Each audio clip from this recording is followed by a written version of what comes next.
उज्जैन नगरी में एक निडर और बहुत ही साहसी युवक रहता था। उस राज्य के राजा के कोई भी संतान ना होने के कारण और एक दिन राज्य के राजा के आकस्मिक निधन हो जाने के कारण राजगद्दी का कोई भी वारिस नहीं बचा।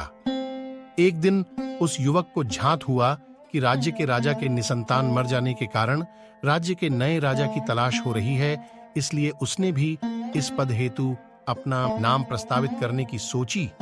बस युवक था तो निडर और साहसी।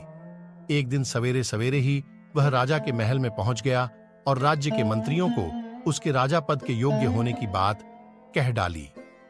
राज्य के मंत्रियों ने उसकी बात सुनी और उसे बताया कि तुमसे पहले भी कई लोग इस पद के लिए महल में आए हैं, परंतु किसी क्षापवश उनका निधन उनके राज्याभिषेक की रात में ही हो गया। अगर तुम भी अपना जीवन सुरक्षित चाहते हो तो ऐसा मत करो। युवक काफी निडर था। उसने बिना किसी भय के यह चुनौती स्वीकार कर ली। राज्य के राजा होने की सभी परीक्षाएं उत्तीर्ण करने के बाद उसे राजा के लिए योग्य माना गया। तय समय पर युवक का राज्याभिषेक हुआ।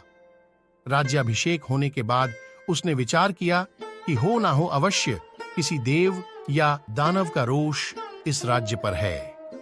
अगर उस देव या दानव को किसी तरह संतुष्ट कर लें तो इस समस्या से बचा जा सकता है। राजा ने राज्याभिषेक की रात को ही अपने कक्ष में अनेक व्यंजन बनाकर रख दिए और खुद एक तलवार लेकर कक्ष के कोने में ही छुप कर बैठ गया। रात को देवराज इंद्र का द्वारपाल अग्निवेताल वहां आया और उन व्यंजनों को देखकर प्रसन्न हो गया।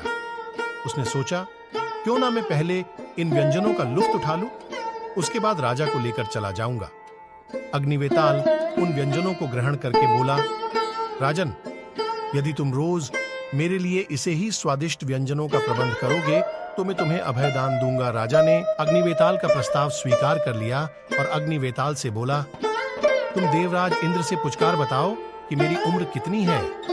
अगले दिन अग्निवेताल फिर रजा के कक्ष में आया और राजा को बोला, राजन, आपकी उम्र 100 वर्ष है।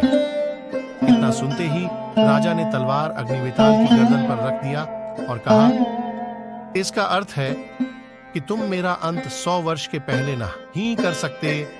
अग्निवेताल राजा की बुद्धिमता व निडरता से अत्यंत प्रसन्न हुआ और उन्हें एक संपन्न राज्य का वरदान दिया।